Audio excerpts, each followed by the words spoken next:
Hey guys, Brandon here from How We Work, and today I'm going to be looking at color. More, how much does color really affect us? Does it have an effect on us?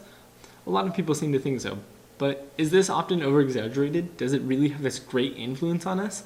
So first, let's look at what color is.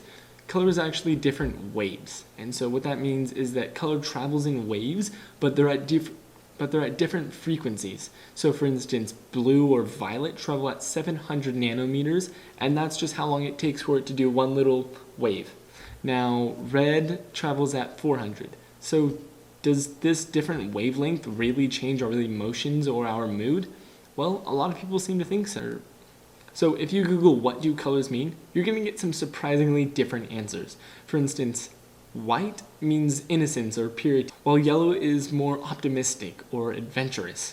But then again, blue means loyalty and orange means aggressive, while red means anger or emotional. Is this really the same in all countries? No, it's not.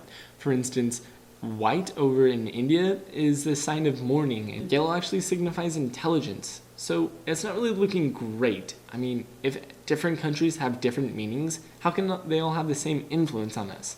Well, there were studies done on that too. For instance, does red really make people angry? Do you suddenly want to punch the person in the face that's sitting next to you? I mean, isn't that why the matadors used a red cloth to attract the bull? Well, no, not exactly. You see, the Mythbusters actually did an episode on this, and what they realized was that the bull didn't care what color cloth he was attacking, he was just attacking them. So it's still not looking great, right? But then there have also been experiments done, like putting people in different colored rooms, and then they were given tasks to do, like solving hard math problems or reading. And as it turns out, the people in the blue and the green rooms seem to have a lot more patience than the people in the pink or the red rooms.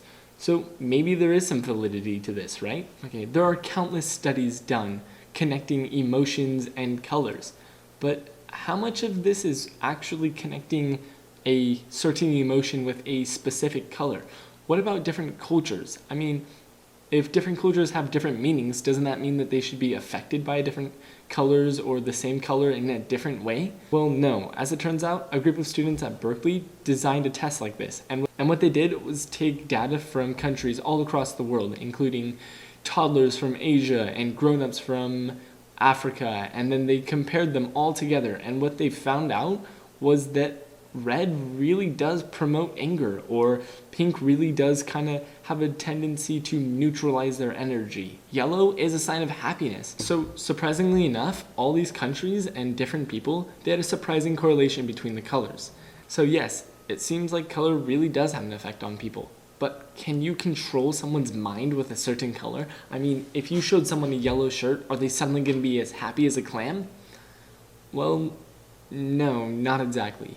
Think of color as more of a surface, and your emotions and you are traveling along this surface. So if you're in a yellow room, well, that friction is just going to let you slide right past to happiness, while maybe it's going to kind of slow you down trying to get angry.